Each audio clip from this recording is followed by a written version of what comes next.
Golden afternoon light stretched across the rows of oak chairs.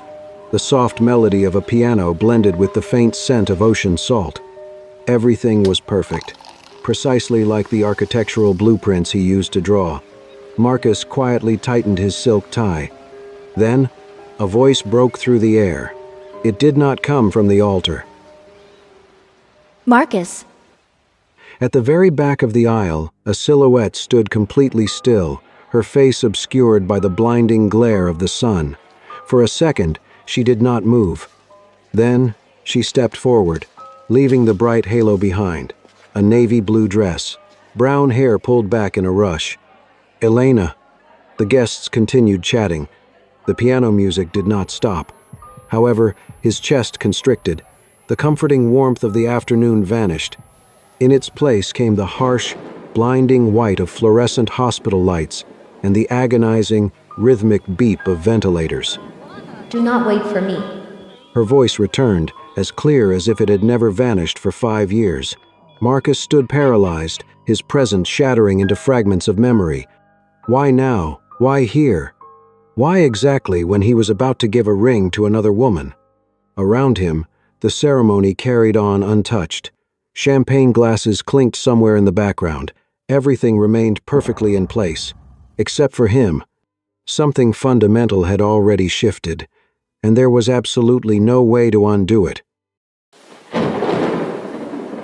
Seattle was drowning in rain, and the ICU felt just as merciless. Elena stood near the hospital's glass doors, staring at her own reflection as if she barely recognized it. Her scrubs were wrinkled. Her hands still shook. 3 hours earlier, in the chaos of an overcrowded shift, she had miscalculated a medication dose. The patient survived, but for 10 terrible minutes, he could not breathe, and the monitors screamed around her. He lived, but something inside Elena did not. That night was not the first time she had made a mistake. It was just the first time she could no longer convince herself it wouldn't happen again. For weeks, sleep had come in fragments, 30 minutes here, an hour there, never enough to feel real. Her thoughts blurred at the edges. Names slipped. Numbers took longer to make sense. She had started double-checking everything, then triple-checking. And still, it wasn't enough. Standing there, under the fluorescent lights, she realized something that terrified her more than the mistake itself. She was no longer sure she could trust her own hands. Before everything fell apart, their story did not begin gently. It began on a night that was already going wrong. Marcus first saw Elena in the emergency entrance of the hospital, her voice sharp, controlled, and barely holding together.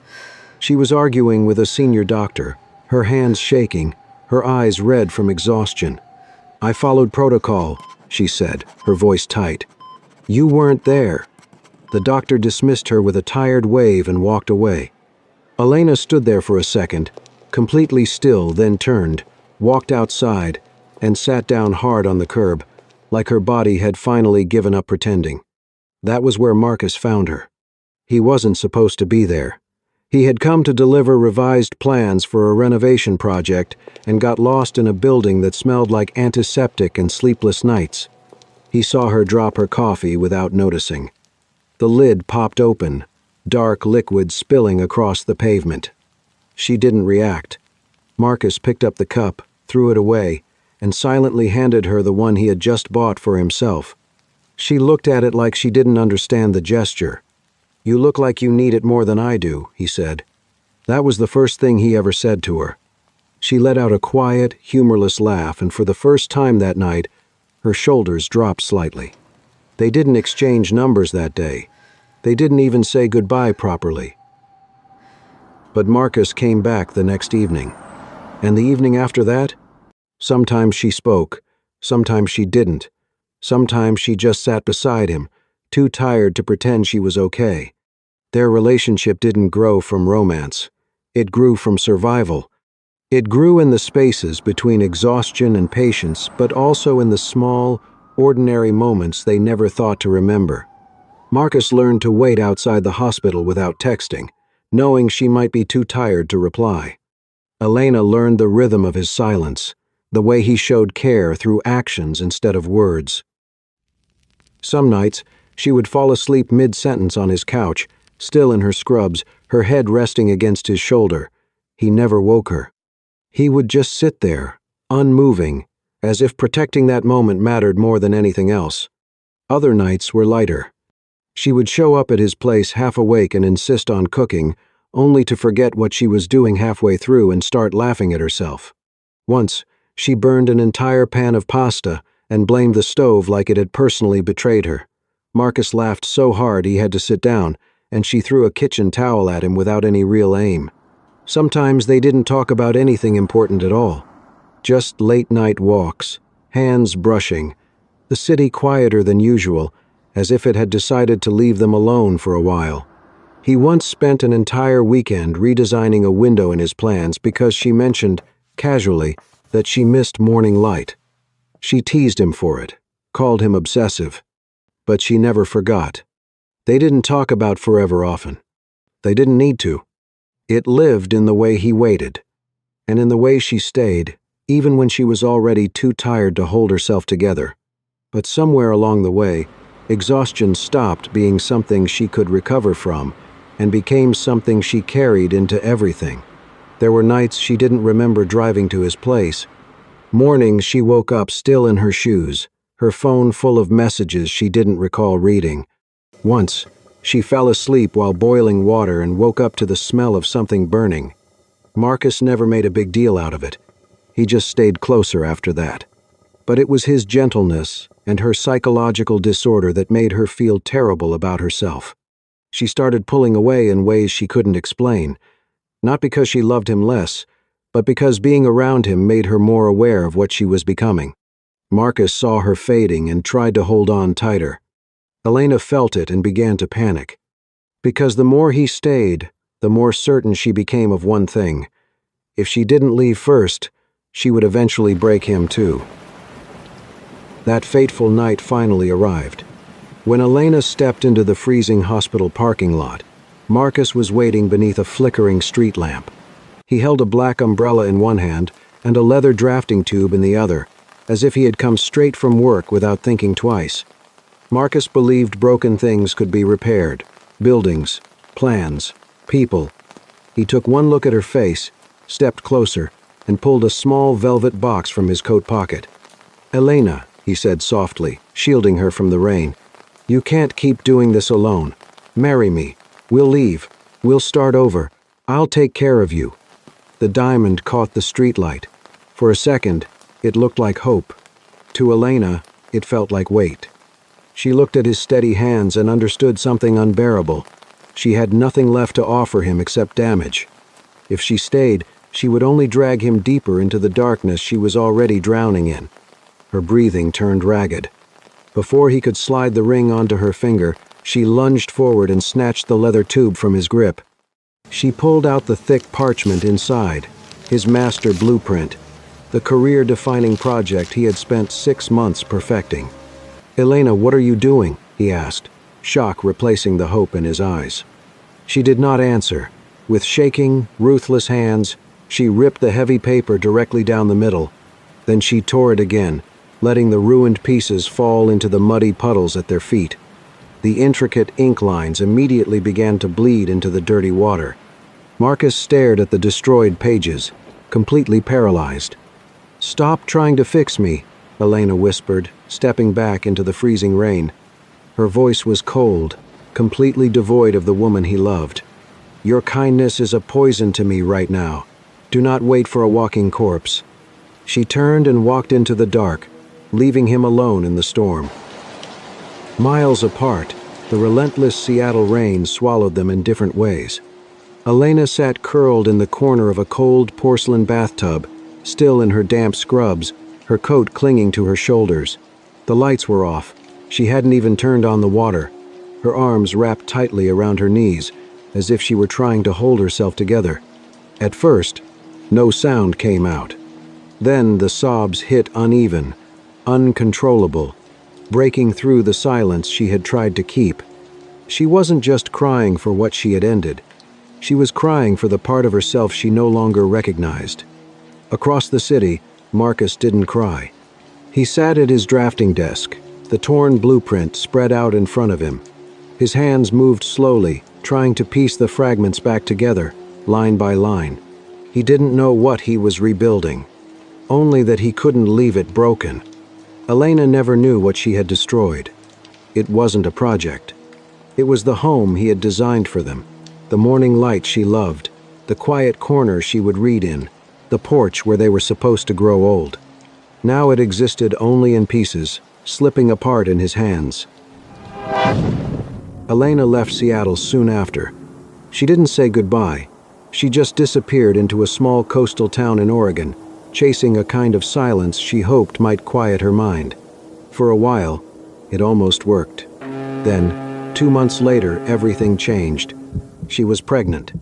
For a brief, fragile moment, she thought about going back, about telling him, about undoing everything. But her body, worn thin by exhaustion and years of pushing past its limits, couldn't carry it. She lost the baby before she ever made the call. The pain passed. The guilt didn't.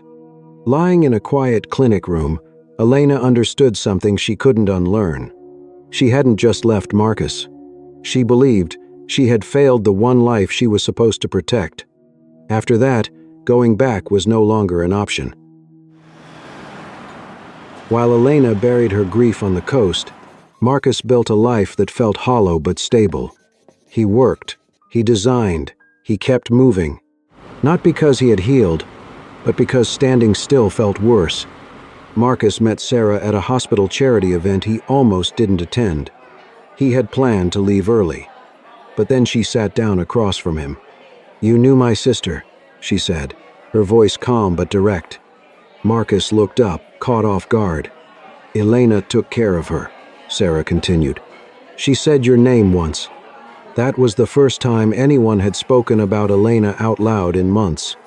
Marcus didn't know what to say, so he didn't. And strangely, Sarah didn't seem to need him to.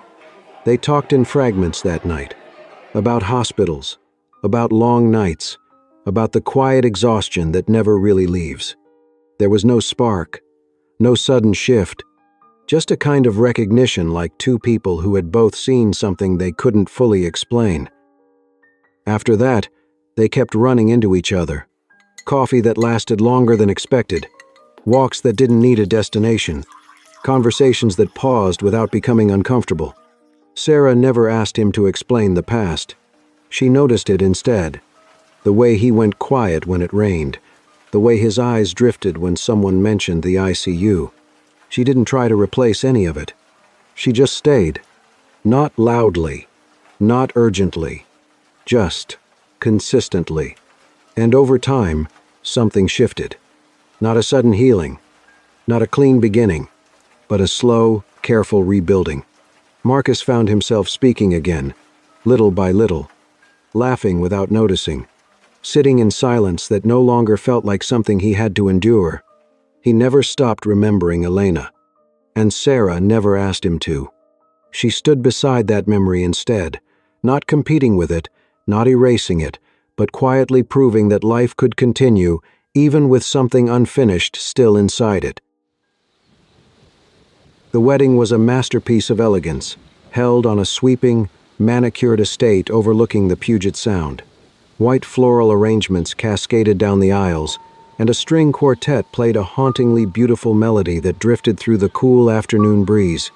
Elena stood at the very back of the venue, half hidden behind a massive stone pillar.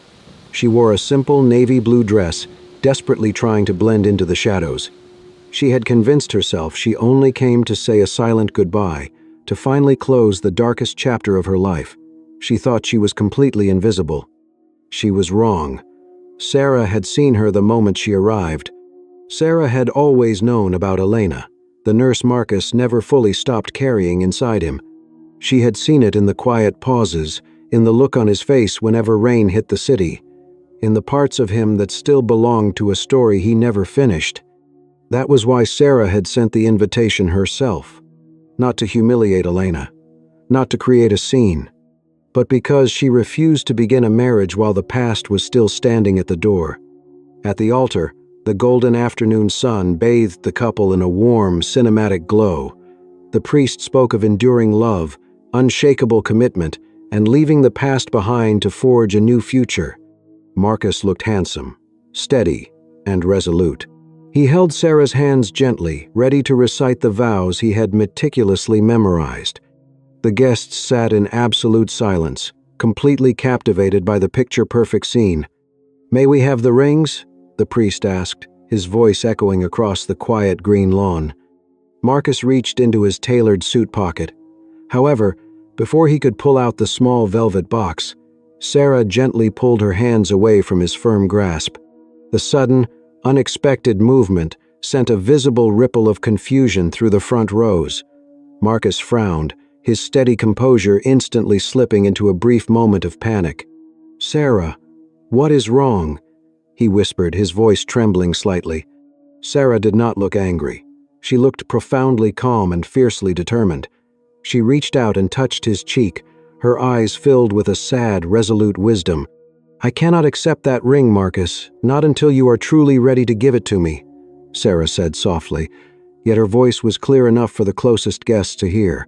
She slowly turned him around by his shoulders, pointing directly toward the heavy stone pillar at the back of the estate. "Look at the last row, Marcus," she commanded gently. "Your past is standing right there. You need to make your final choice right now, in front of God and everyone here, before we take another step forward." Marcus turned his head, and the entire world stopped. For a moment, no one reacted. The music had already stopped.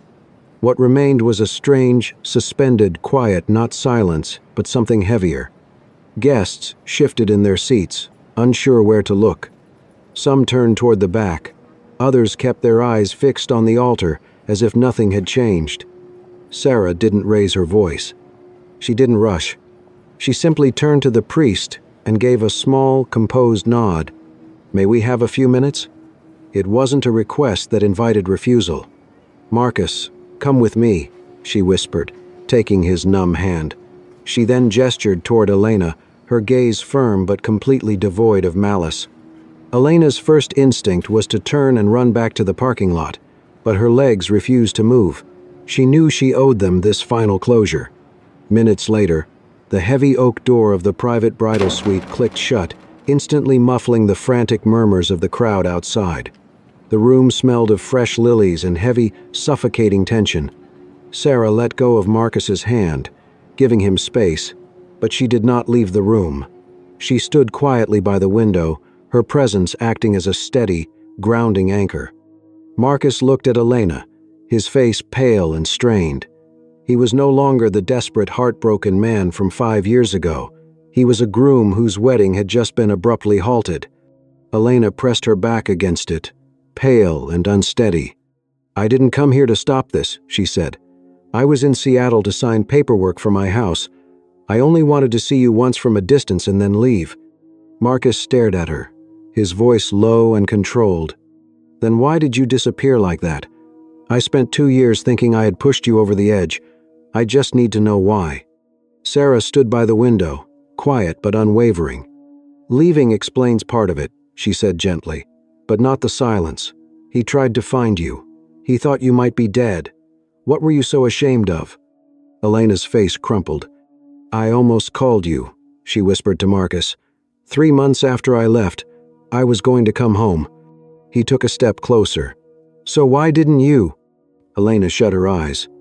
"Because I woke up in a clinic in Oregon, and everything had changed." Marcus frowned. "What happened?" Her lips trembled before the words finally came out. I lost baby. "I didn't know I was pregnant when I left," she said, her voice breaking. "When I found out, I wanted to tell you. But then it was gone, and I couldn't face you after that." Marcus stumbled back as if the floor had shifted beneath him. He sat down hard on the edge of the sofa, one hand covering his mouth. The grief that hit him was too large for anger, too late for repair. When he looked up again, his eyes were red. "You decided that for me," he said hoarsely. "You let me mourn a breakup, while you mourned our child." "I was drowning, Marcus," she wept quietly, her hands covering her face. "I couldn't drag you under with me. Not after everything I had already done to you." Marcus stood up, the instinct to protect Elena rising in him before he could stop it. For years, he had been the one who caught her when she broke, the one who stayed. Now, looking at her trembling shoulders, that instinct returned with a force that almost erased everything else. He wanted to cross the room, pull her close, forgive her, and finally grieve the life they had lost together. For a moment, the present blurred. There was only Elena, the hospital, and the echo of a future that never happened. He took a step forward. Then he felt movement behind him. Sarah stood. She didn't reach for him. She didn't speak. She simply stood there, steady and quiet, her presence impossible to ignore. Marcus turned, and reality came back all at once. This was the woman who had stayed when he was broken, who had rebuilt a life with him piece by piece.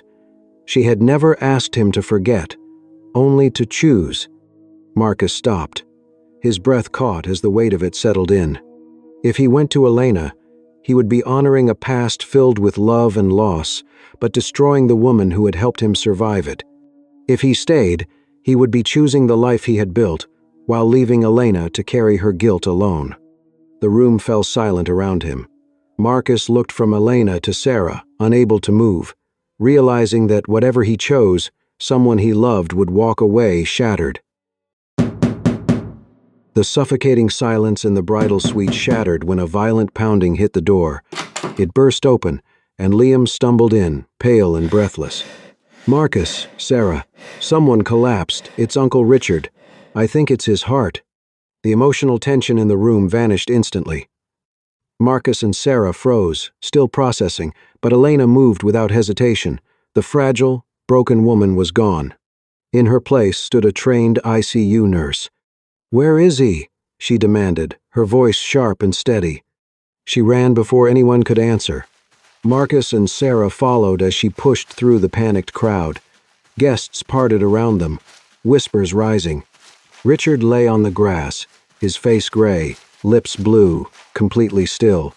Elena dropped to her knees, pressing 2 fingers to his neck. "No pulse," she said. "He's in cardiac arrest." She began compressions immediately, fast and precise. "Call 911. Tell them we need advanced life support." "Liam AED now." Her dress soaked into the grass, her arms strained with effort, but her rhythm never broke. She counted under her breath, steady, relentless. Marcus stood frozen a few steps away.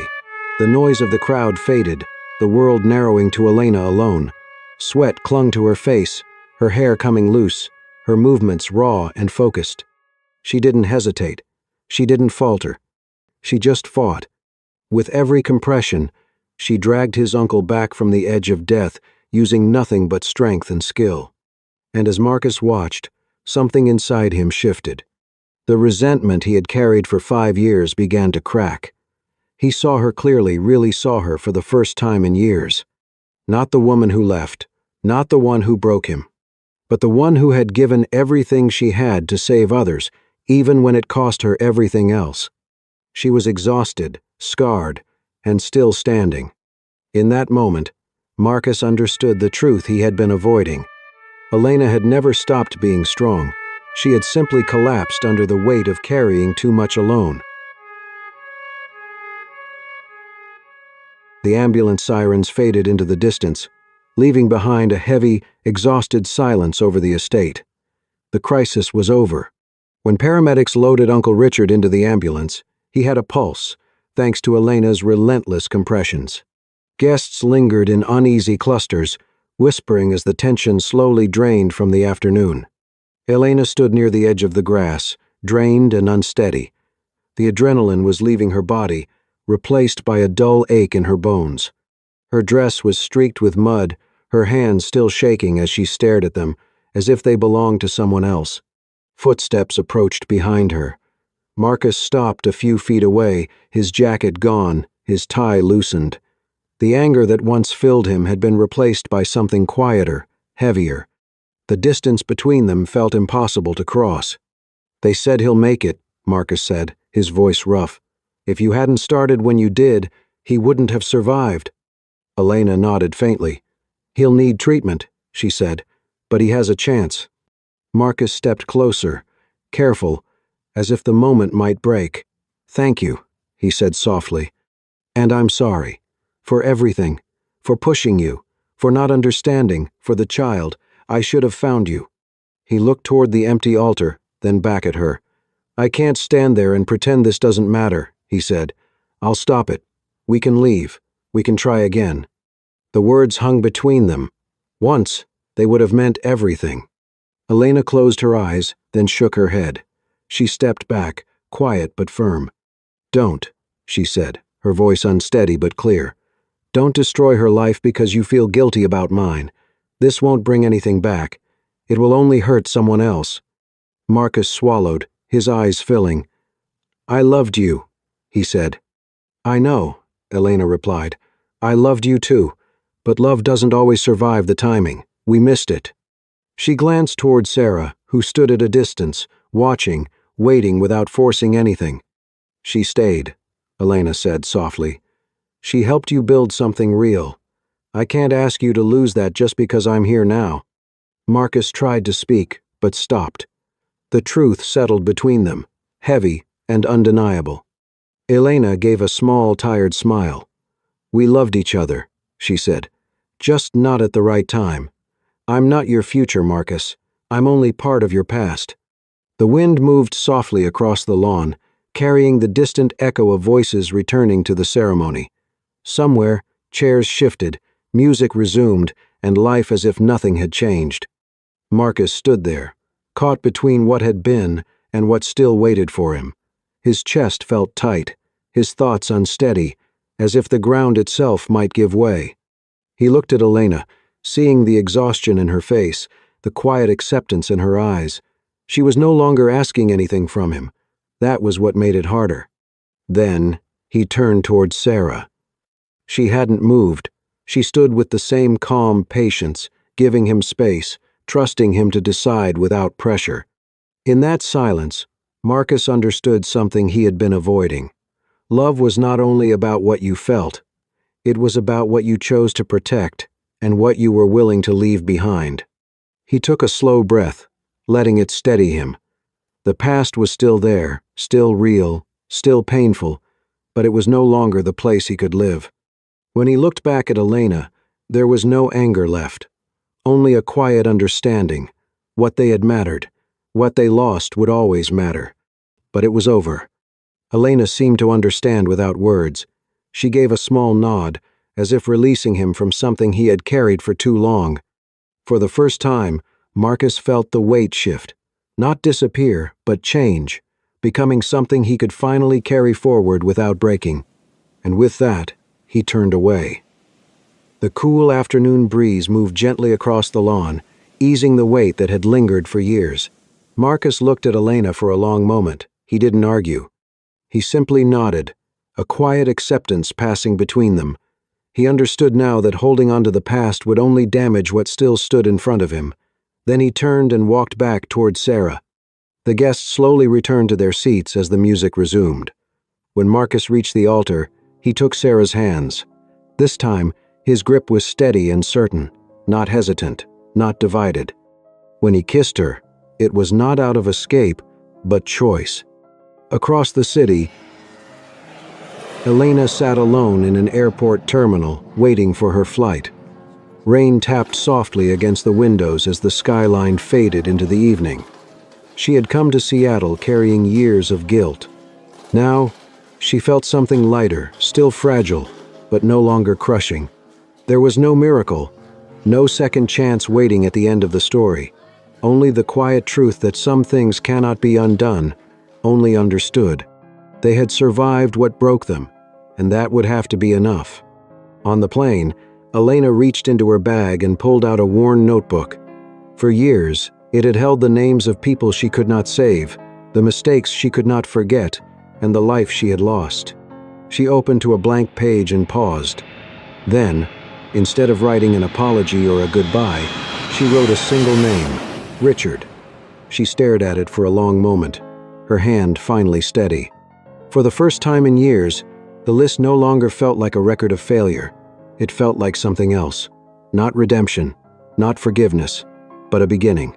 Sometimes, the bravest thing we can do is walk away not because the love faded, but because the timing died.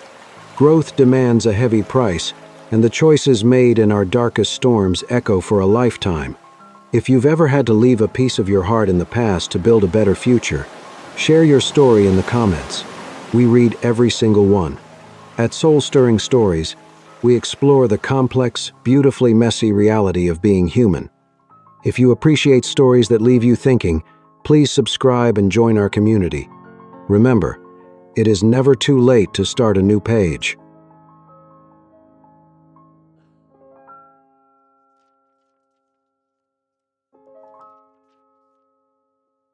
Maybe you're not sure for the first time, even.